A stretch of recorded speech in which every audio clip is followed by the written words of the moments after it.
சிம்ம ராசி அன்பர்கள் உங்களுக்கு இந்த 2026 எப்படி இருக்கு? 1/6/2026 வரைக்கும் சிம்ம ராசி அன்பர்கள் உங்களுக்கு சனி பகவான் அஷ்டமத்து சனியா இருக்கான். அஷ்டமத்து சனியா இருக்கான் அப்படின்னும் போது ஆரோக்கியத்துல கவனம் வச்சுக்கணும். கையிருப்பு காசு எவ்வளவு இருந்தாலும், எவ்வளவு முக்கியமானவங்க வந்து கேட்டாலும், எவ்வளவு பிரியமானவங்க வந்து கேட்டாலும் இல்ல அப்படின்னு தான் சொல்லணும். அதை ஞாபகம் வச்சுக்கோங்க.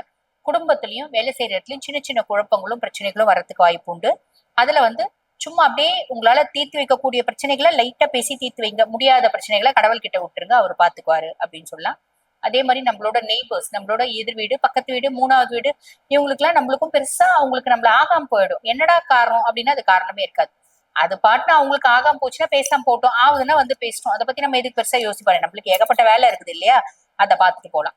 ஆக இது சனி கொடுக்கக்கூடிய பலன்கள் அப்படின்லாம். ராகு பகவான் 7ஆம் பாவம், கலத்திரஸ்தான ராகு, குருனோட பார்வை இருக்கு. நீங்க சிம்மராசி ஆண்களா இருக்கீங்கன்னா உங்க மனைவி மூலியமா உங்களுக்கு ஒரு வசதி வாய்ப்பு வரும். சிம்மராசி பெண்களா இருக்கீங்க அப்படின்னா கணவன் மூலியமா வசதி வாய்ப்பு வரும். எப்படிமா மனைவி மூலியமா வரதுக்கு வாய்ப்பு உண்டு? என் மனைவி ஹவுஸ் ஒய்ஃப், 15 வருஷமா ஹவுஸ் ஒய்ஃப் தான். எப்படி வரும்? ரொம்ப எளிமையான விதம்.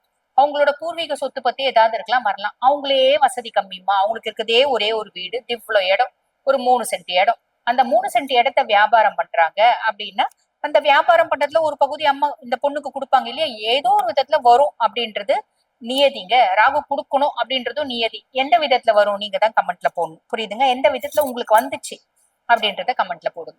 சோ இது வந்து பாருங்க, உங்களோட லைஃப் பார்ட்னர் மூலியமா ஒரு ஆதாயம் அப்படின்றது வரும். அதே மாதிரி உங்களோட பிசினஸ் பார்ட்னர் மூலியமா ஒரு ஆதாயம். அவர் ஏதோ எங்கேயோ ஒரு சொத்து பத்து இருக்கலாம், அதை கொண்டு வந்து பிசினஸ்ல இன்வெஸ்ட் பண்ணலாம், அதனால பிசினஸ் வந்து பெருக்கலாம். இப்படி ஒரு பிளஸ் அப்படின்றது வரதுக்கு வாய்ப்பு உண்டு. கேது சுயஸ்தானம். சுயஸ்தானம் கேது சிம்மராசி என்பர்கள் எப்பயுமே ஒரு பாருங்க, ஒரு கூட்டத்துக்கு போகணும், கூட்டத்துக்கு போய் கெத்தா உட்காரணும், ஒரு லெஜெண்டா உட்காரணும், சிங்க மாதிரி உட்காரணும், ராஜா மாதிரி உட்காரணும், இப்படி எல்லாம் நினைப்பாங்க. ஆனா இந்த காலகட்டம் கூட்டத்துக்கு போறதுக்கே எனக்கு பிடிக்கலப்பா. வீட்டுல இருந்து நிம்மதியா இருக்கு, வீட்டுல ஒரு இருட்டறையில அமைதியா இருந்தா நிம்மதியா இருக்கு அப்படின்ற ஒரு மனசு இப்ப வந்து பாத்தீங்கன்னா எனக்கு தனிமை வந்து இனிமையா இருக்கு அப்படின்னு நினைக்கக்கூடிய ஒரு நேரம் அப்படின்னு சொல்லலாம். என் மனசு கடவுள் மேல லைக்குது, சுவாமி கும்பிடணும்னு தோணுது, தியானம் பண்ணணும்னு தோணுது. இப்படி நிறைய மாற்றங்கள் இருக்கும். இந்த மாற்றங்கள்லாம் நல்லதா கெட்டதா? ரொம்ப நல்லதுதான் அப்படின்னு சொல்லலாம். அதுக்கப்புறம் குரு பகவானை பத்தி சொல்லணும் அப்படின்னா குரு பகவான் லாப குருவா இருக்காரு. அஷ்டம சனியா இருந்தாலும் நிறைய சிம்மம் வந்து பாத்தீங்கன்னா 0 ஆகல. அதுக்கு காரணம் என்ன அப்படின்னா குரு பகவானோட ஒரு சப்போர்ட் அப்படின்னு சொல்லலாம். சிம்மராசி என்பர்கள் எல்லாரும் வந்து பாத்தீங்கன்னா வேலையில கஷ்டத்தை அனுபவிச்சாலும் பெருசா லாஸ் வரல, அதே மாதிரி பெருசா வந்து கையிருப்பு இல்லாம போயிடல, ஏதோ ஒரு விதத்துல காசு நடமாட்டோம் அப்படின்னு இருந்துட்டே இருக்கு. அதுக்கு காரணம் லாப குரு நீங்க செய்யக்கூடிய தொழில ஒரு அபரிவிதமான லாபம் அப்படின்றத கொடுத்துட்டாரு. நான் வேலை செய்யற இடத்துல நான் ஹையர் அபிஷியல், கூட வேலை செய்யறவங்க, என் கீழே வேலை செய்யறவங்க எல்லாமே பிரச்சனைமா இருந்தாலும் அந்த வேலையை என்னால சமாளிக்க முடியுது, சம்பளத்தை வாங்க முடியுது அப்படின்றதுக்கெல்லாம் காரணம் யாரு அப்படின்னா குரு பகவான் அப்படின்னு சொல்லணும். இது முற்பகுதி. பிற்பகுதி வரும் அப்படின்னு வச்சுக்கோங்களேன், சனி அஷ்டமத்து சனியாவே தான் இருக்காரு. ஆனா அஷ்டமத்து சனி மேல குருனோட பார்வை. அப்ப அஷ்டமத்து சனி என்னென்னலாம் கெடுபலன்கள் உங்களுக்கு கொடுக்கணும்னு நினைச்சாலும் எதையுமே கொடுக்காம அமைதியா அவன் வந்து பாத்தீங்கன்னா ஒரு பெட்ஷீட்டை போட்டு ஒரு தலானியை போட்டு தூங்கிடுறான் அப்படின்னு சொல்லலாம். அவனே தூங்கி போயிட்டான். அப்புறம் என்ன இருக்கு? நம்மளுக்கு தொல்லை கொடுத்தவன் தூங்கிட்டு இருக்கான். எவ்வளவு நாள் தூங்க போறான்? நம்மளுக்கு 2026 முடிய அவன் தூங்கினேதான் இருக்க போறான். அப்ப அவனை பத்தி கவலையே பண்ண வேணாம். நீங்க வந்து நிம்மதியா உங்க வேலையை பார்த்துட்டு போயிட்டே இருக்கலாம். இது ஒரு பெரிய பெரிய பெரிய பெரிய பிளஸ்.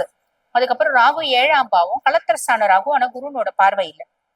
அப்ப என்ன ஆகும் அப்படின்னா உங்களோட லைஃப் பார்ட்னர் நீங்க எதுக்குமே லாக்கி இல்ல அப்படின்ற மாதிரி, அவங்களுக்கு எல்லா தகுதியும் இருக்கா மாதிரி உங்களுக்கு எந்த தகுதியுமே இல்ல அப்படின்ற மாதிரி உங்களை பிளேம் பண்ணுவாங்க. பண்ணா பண்ணிட்டு போட்டோம், நமக்கு ஆச்சாரம் கல்யாணம் பண்ணிக்கணும், கேட்டு தொலைய வேண்டியிருக்கு, நீ என்ன வேணா பேசிட்டு போ, நான் கேட்டுட்டு இருக்கேன் அப்படின்ற மாதிரி நீங்க அமைதியா இருந்தணும். இதே மாதிரி உங்களோட பிசினஸ் பார்ட்னரும் பண்ணுவார்.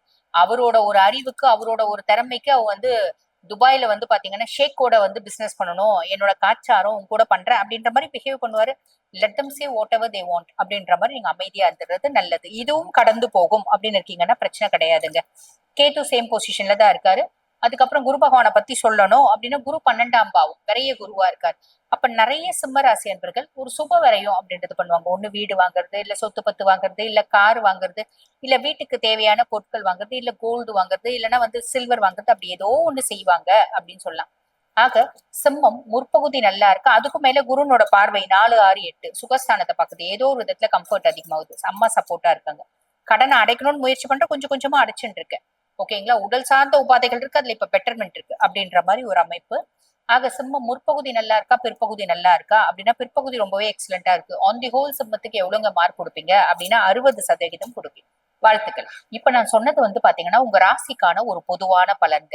இப்ப நான் வந்து பாருங்க கடுமையான ஒரு கஷ்டத்துல இருக்கேன், பெரிய பிரச்சனையில இருக்கேன், வீடு வாங்கலாமான்ற யோசனை இருக்கு, குடும்பத்துல வந்து பாருங்க பிள்ளைங்களால பிரச்சனை ஓடிட்டு இருக்கு, என் கணவரால பிரச்சனை ஓடிட்டு இருக்கு, சொத்து பிரச்சனை ஓடிட்டு இருக்கு, என் சொத்து எனக்கு வருமா வராதான் தெரியல, என் புள்ள திருந்தாதான் தெரியல, இந்த மாதிரி பல குழப்பங்களும் பல பிரச்சனைகளும் இருக்கு அப்படின்னா அதுக்கு உங்க சுய ஜாதகம் தாங்க தீர்வு. என் சுய ஜாதகத்தை பார்த்து நான் தீர்வு ஏற்படுத்திக்கணும் அப்படின்னா ரொம்ப சிம்பிள்ங்க. நான் பேசிட்டு இருக்கும் போது எங்களோட வாட்ஸ்அப் நம்பர் கொடுத்துருப்பாங்க, அந்த வாட்ஸ்அப் நம்பர் கால் பண்ணி அப்பாயின்மெண்ட் ஃபிக்ஸ் பண்ணி என்கிட்ட பேசிக்கலாம். தேங்க்யூ.